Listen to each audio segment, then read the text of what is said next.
Maple Namu. Hi, and welcome back, or for the first time, to the Maple Namu Podcast.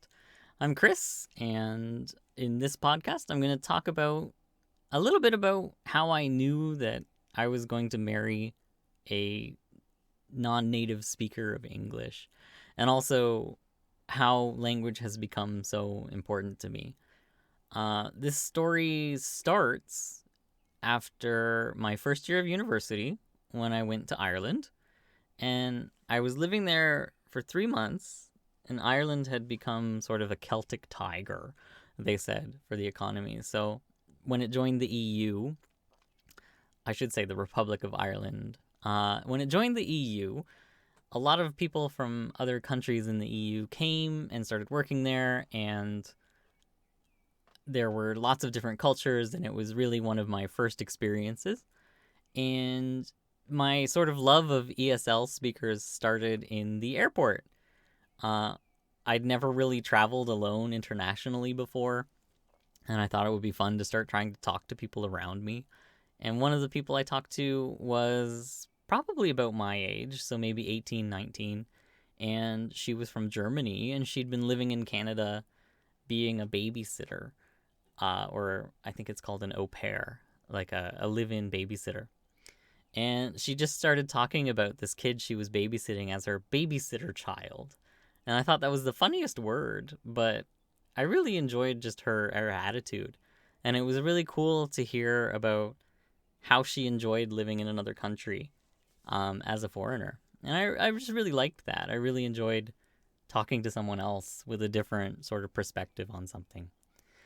And then on the plane, I was sat beside a woman who was from Latvia, I found out. She didn't really speak much English, but as you know, you can do a lot with body language. She was having problems with her headphones on the airplane, and I sort of showed her how to do it throughout the flight and helped her with a couple little things. I think she was having a problem with the computer on the plane and just maybe wanted to watch a movie, but I was just being helpful. It was a 7-hour flight, which I used to think was a long time. Now they're closer to 13 when I want to go home.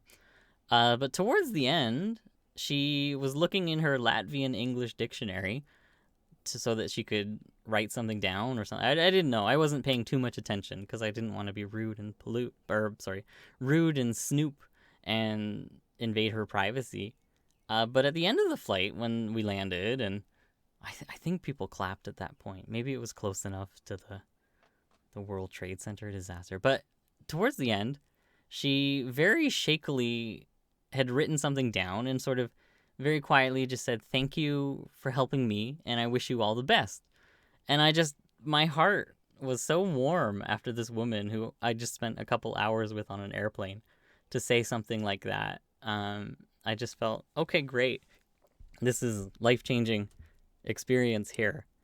So I just felt really warm after that someone would go through the effort of looking something up in another language just to talk to someone and thank them for their help on an airplane. While I was in Ireland, I lived with people from Italy, France, a bunch of other places, and just getting to talk to them was really interesting. I got to live with them for a little bit. I ended up moving out of the city center because it was just so expensive and really not a great room. But we stayed friends while I was there, and it was just really nice to hear their perspective.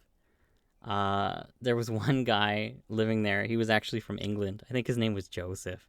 He was an experience. I think he did a lot of drugs.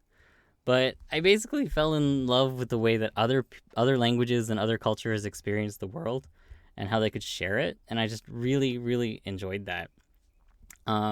This is getting more into why language is important. But I had some fun interactions with some Americans there. They came over to study at the university. I think it was Trinity College Dublin.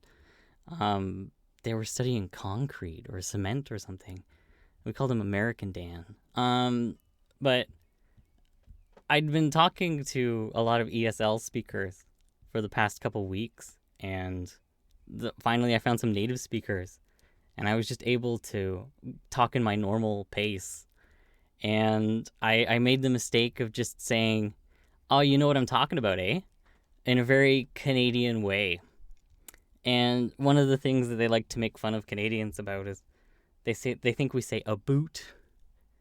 And then I also said the Canadian A in the same sentence, and it just became this huge thing. He just blew his mind that someone actually sounded like that, which was just really funny. It was a really funny story.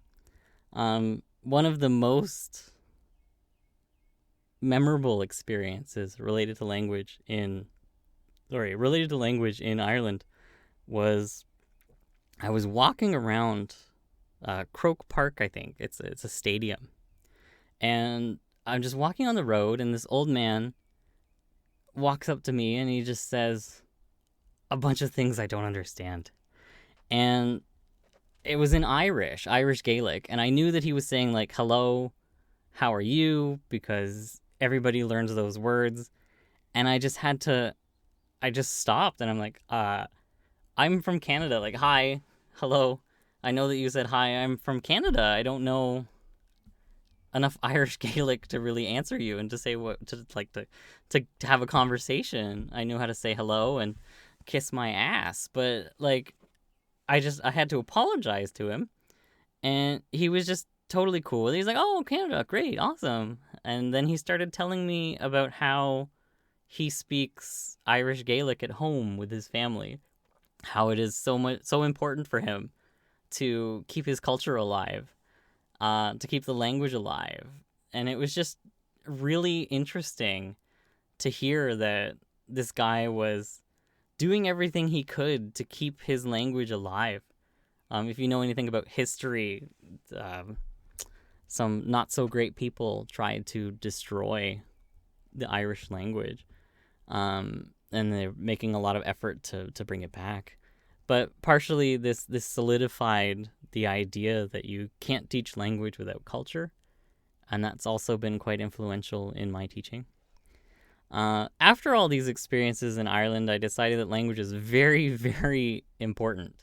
Something I love about it is everybody has a story about either learning another language or interacting in another language. I mean, we use it every day. Everybody can talk about it, and it can be this really interesting topic to bring people together and have a conversation. I also decided to go more into the teaching side so that I could experience these other people and I could help them express themselves better, and I could learn from them probably as much as they're learning from me. Because of this, there was a program at my university, I hinted to it before, that you could go to Cuba to do a teaching practicum. But because I was more interested in language and more interested in teaching, I went into this program. I needed it. I needed most of the courses for my linguistics degree anyway. But I went into this program and I absolutely loved it. It's been incredibly influential. But I will have to save that for another podcast. Thank you for listening. If you have any questions, comments, or concerns, please let me know.